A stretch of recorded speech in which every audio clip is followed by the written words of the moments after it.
I woke up this morning after an uneasy rest. My door still had every piece of furniture from my hotel room against it. I went to my window and looked outside at the town of Burlington.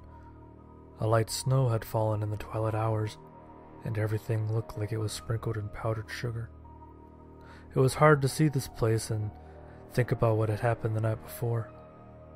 I knew the doppelgangers were still out there, but for some reason, I couldn't shake a feeling that I was missing something about them. Why did that thing let me live? I was incapacitated mere feet from it, yet it ran away. What is their goal? I had to find out. I put on an APB on the man I had seen get attacked. Even though these things could change their form, it was the only lead I had at finding them again. I figured the best course of action would be to head back to that alleyway and search for any clues as to the creature's whereabouts and intentions. The alleyway was close to my hotel, and it only took me a few moments to arrive. The alley was quiet, and the morning was cold. It was the kind of day where you swear you could hear a snowflake fall, but that was the problem. It seemed to be completely silent. I couldn't shake the feeling that they were watching me. With a scan of the building tops, I wrote it off as paranoia and surveyed the scene. There didn't seem to be anything at the scene out of the ordinary. There was some litter lazily blowing down the alley, a few cigarette butts, most likely from patrons of the bar across the street, just trash mostly. As my eyes worked their way down the alley and found the bar, I felt a rush of excitement. There was a security camera on the outside of the bar, and the alley was in view. I rushed over to the bar. It was empty other than the bartender, who was vacuuming the carpets from the previous night. I identified myself to the man as a federal agent, and he seemed taken aback. He started to recite every excuse in the book related to serving alcohol to a minor. Clearly, they didn't care too much about IDs. I just need to see your security camera. There was an incident in the alley across the street last night. I'm not here about any underage kids. I remembered what it was like in college. These kind of bars meant the world to us, and my inner college kid would never let me give this guy a hard time. Oh, of course, he said with a huge smile, happy to be off the hook. He pointed at a door behind the bar and said that there was a computer with security footage on the hard drive. I opened the door behind the bar and saw that there were multiple cameras. Most were inside the bar, but the one I was most interested in was showing in the upper right-hand corner. I scrubbed the footage back to the previous night. Inside the bar was crowded, college kids everywhere just about pouring liquor down their throats. It was a busy night last night. You should have seen the girls here. The bartender had taken a position behind me in the doorway looking over my shoulder. I looked at the time on the footage. It was about an hour before the incident. I scrubbed the footage forward in about 1 minute increments until something caught my eye. Do you recall seeing this man? I asked the bartender. I was pointing to a view of the bar where the victim from the previous night could be seen ordering a drink. Oh, that guy. He had a bit too much last night. We cut him off shortly after this. He had started to be pushy with a few other customers and was clearly drunk. The bartender scrubbed the footage forward slightly. Here it is. You can see him yelling at us for cutting him off. He leaves right there. Sure enough, I looked at the time on the video, and it was 5 minutes until the incident. I let the footage play, and you could see the drunken man leave the bar a little wobbly. Just outside the bar, he pulled out a cigarette and began to smoke it, teetering the entire time. Across the street, the creature came into view in its female form. The creature had something in its hand and could be seen stuffing it into a pocket as it turned into the alley. I went over the footage a few times. It appeared to be gray cube, but with the quality of the video, I couldn't make out any details. The drunk bar patron had clearly noticed the creature walk into the alley and stumbled across the street after her. The creature had noticed him into the alley behind her and turned to face him. She immediately took a defensive posture and began backing down the alley as he approached her. Before long, they were within feet of each other. Judging by the hand gestures, the drunk patron was talking to the creature and getting no response. The man grabbed the creature by her arm and pulled her closer to him. She pulled her arm back, and the drunken patron slapped her face. The creature had enough. Over the next few frames, the creature moved with extraordinary speed and had grabbed the man by his head and pulled it toward her face. The man's arms went to her and began pushing away. He smacks her and she starts making out with him. I guess I could learn a thing or two from that guy. The bartender joked as he elbowed me in the ribs. I saw my own image appear on the camera about to turn down the alley. You think? Keep watching, I said as the scene played out. On screen, I pulled out my cigarette, walked down the alleyway and began shouting. In a matter of seconds, my sidearm was drawn. The woman was absorbing his head, and the bartender had fainted. It was attacked. The man had attacked the creature, and it retaliated. I saw the creature scream, and I went down on screen. No sooner after I had fallen, the woman, now turned into the man, absorbed the man's clothes in a similar process, turned, and run to the opposite end of the alley. With inhuman agility, the creature scaled the wall to the top of the building. As it neared the top, a silver glint could be seen dropping from its pocket to the ground. The cube. Maybe it was still out there. What was that? What just happened? The bartender had recovered and was sitting up behind me. Did she just eat some guy's head? I decided that taking the hard drive of the computer was necessary to keep a lid on the story. I assured the bartender that everything would be all right and that the FBI had it under control. I told him that we would compensate him for the hard drive, and I set off back to the alleyway. I turned the corner to the alley and looked to the far end where the object had fallen. There was somebody there, searching through the garbage cans and making a large amount of noise. The awkward silence had lifted, and I got the feeling the person at the end of the alley had been the source. I approached quietly from behind while the sound of bottles and trash echoed as they were tossed aside.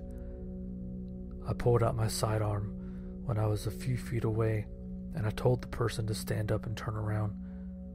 It was the creature from the night before in male form. It opened its mouth as if it were going to scream again. I know he attacked you, I blurted out without thinking. My brain was already in pain, remembering the scream in my head. I cringed and waited for the sound, but it never came. The creature seemed to close its mouth slightly and cock its head. Could it have really understood me? Yes. I heard a meek voice in my own head, reminiscent of my childhood. I lowered my sidearm and stared at the creature. Pain. Leave.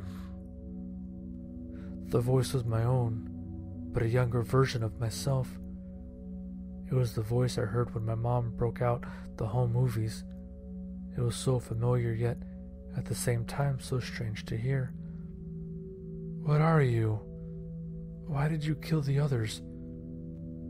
The creature looked focused, like it only had a rudimentary understanding of language. Strangers. Study here. Necessary. From. The creature pointed up at the word from. This was an alien. I had found a true, living, breathing alien. It felt like I was a kid discovering candy. There were so many things I wanted to know. So many things that had suddenly become clear to me. We are not alone. I mentally forced myself back into the situation These things are still dangerous and had killed 5 people now. Do you mean the deaths were necessary? Why? I could feel the alien probing my thoughts as it searched for its words. As tough as I wanted to act, as much as I wanted to pretend I was prepared to deal with this thing, I remembered the scream. We have no defense against these things that so easily can access our minds. The human body is basically a giant meat puppet controlled by our brains, and this thing had access to mine. I felt I could trust it, though. If it had wanted to kill me, it would have done it the night before. I had to believe it didn't want to hurt me, because otherwise I was already dead. What do you want? How many of you are there? We want leave. We came study. Collect organic. No pain. We leave. With every line of questioning, it seemed to grasp the language a little easier. I thought about its answers. If mankind were to ever leave our rock and discover another planet with life, we would capture them. We would test them. They are the scientists. We are the subjects. They ran tests, and the lab rats died. You killed living, breathing, thinking people. I can't just let you go, I said as I raised my sidearm again.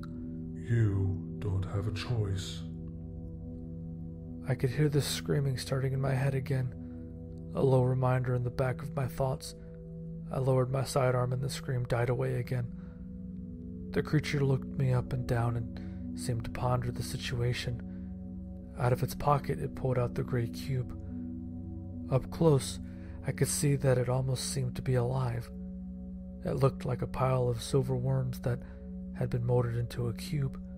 They all wiggled slightly, and it gave the cube a pulse. Life seeds. The creature took my hand and shook the cube over it. Almost a dozen of the little silver worms fell from the cube and formed into a smaller cube in my hand. It felt warm against the flesh of my hand. The pulsing had a rhythm similar to a heartbeat. Give them life. Planned. While I was trying to figure out what the creature had meant, it suddenly stood up straight and looked down the alley past me. The short, fat coroner from the police morgue was rushing down the alleyway towards us, still wearing the same clothes as the day before. "We have to go! We have to go!" He shouted down the alley as he ran towards us on his short legs. "It's okay. I don't think it wants to hurt us." I shouted back towards him.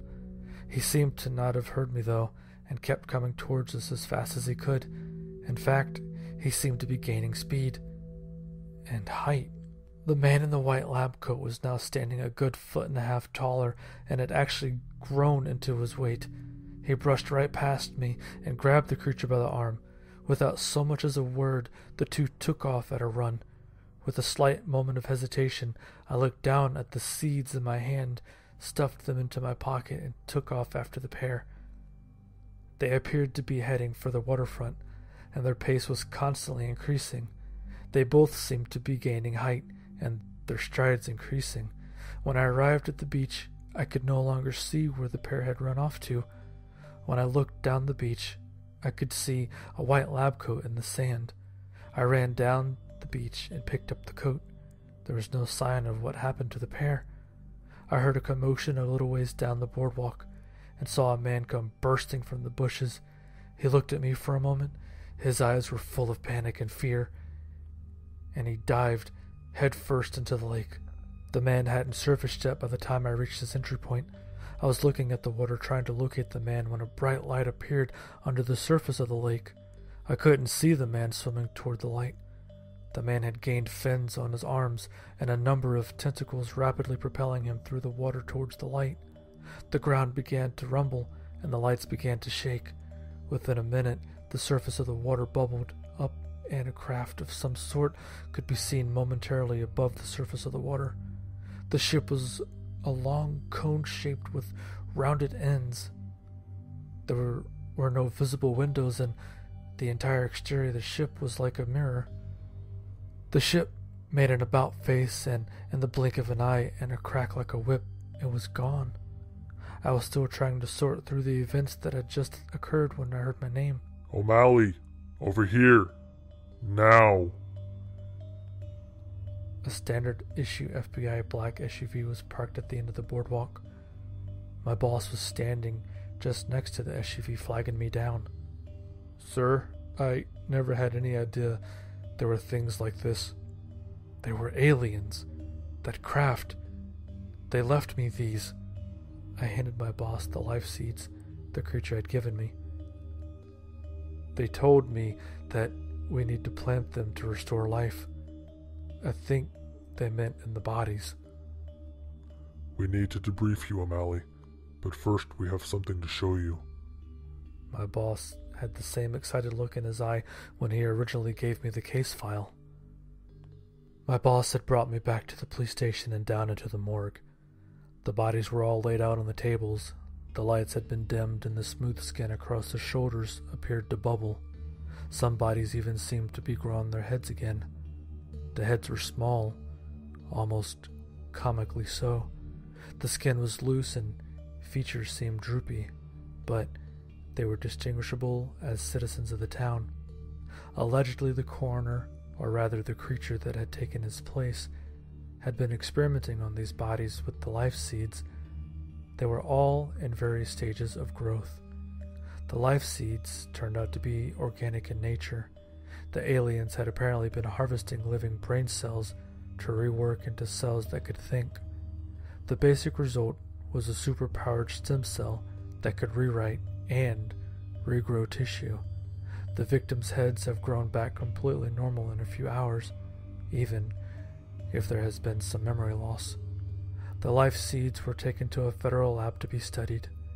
The victims have been left in the care of a local hospital and are projected to fully recover their memories.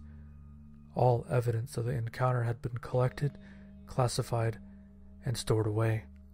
I have been assigned to a new unit created to deal with unknown cases such as these. We aren't sure if all the aliens made it back to the ship.